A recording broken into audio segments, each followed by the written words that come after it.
New South Wales, few matched in difficulty that of the Great or Lithgow Zig Zag.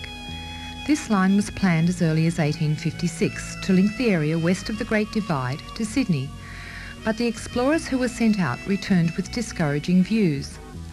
They reported that no practical line for either railway or tramway existed, as the rugged mountain track, built in Governor Macquarie's day, was up steep ridges and down precipitous valleys, and report after report stated that no train would traverse such grades.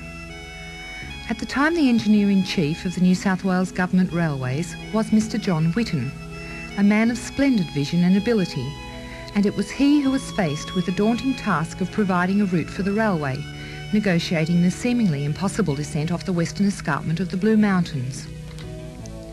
Trial surveys were run in a number of locations, and in May 1866 construction began on the most ambitious section of railway yet constructed in the colony. At the time, it was the cheapest way of bringing the railway down the steep western face, and took nearly 3.5 years to complete. The sheer beauty and colourful history of the Great Australian Zigzag is such that years after the line was first used, the Zig Zag cooperative was formed. They chose this site to allow people not only a chance to actually ride on a steam locomotive, but one which would afford spectacular scenery and was steeped in history. One of the members of the cooperative is Harry Fowler. Harry retired from the State Rail Authority after 43 years of service, culminating in him attaining the position of senior driver. Well, the first thing they do when they get here is make an inspection of their boiler and see that everything's in order there. They have a set procedure of preparation, and if everything goes along all right, well, as far as that is concerned, if the boiler's okay, the water levels, fire and everything, they set about to prepare the locomotive.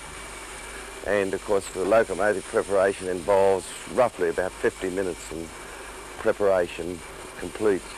That means you've got to grease the side rods. There's 5 grease points on the side rods and the little end, and then they've got the rest of it is done with the ordinary oiling, quite a fair few pieces in there. And in the meantime they've got to raise steam, and they spread the fire and get up the steam pressure, up to 160 pounds pressure. Then of course the boiler's got to be blown down. That gets rid of all the salts and scum that's on the top of the water in the boiler, and that's a big contributing factor to the engine priming if it does, though we've been very fortunate here. We've got a lovely water supply, so it's but that's fundamentally what they've got to do. At first, the idea of a group of dedicated amateurs reopening the Great Zig Zag, building this world-class steam attraction and puffing visitors around on their own trains must have sounded like a pipe dream. But in their own determined way, the members of the Zig Zag cooperative have proven that they mean business. They would say that they are just average men, but they have a special brand of determination and they have the skills to match. In everyday life, some are railway employees and they drive electric commuter trains or diesel locomotives. Today the whole region shares their vision.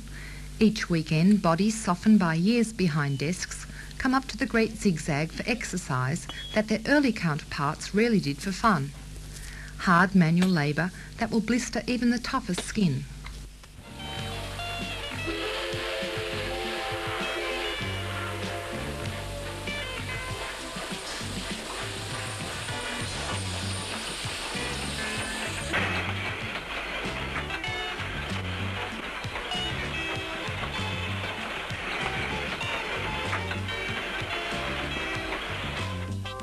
Our train now follows a ledge down to number 1 tunnel, which is nearly 69 metres long and incorporates an 8-chain curve.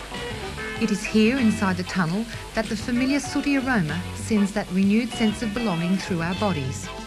An experience that will surely be remembered by those who have never travelled on a steam train before.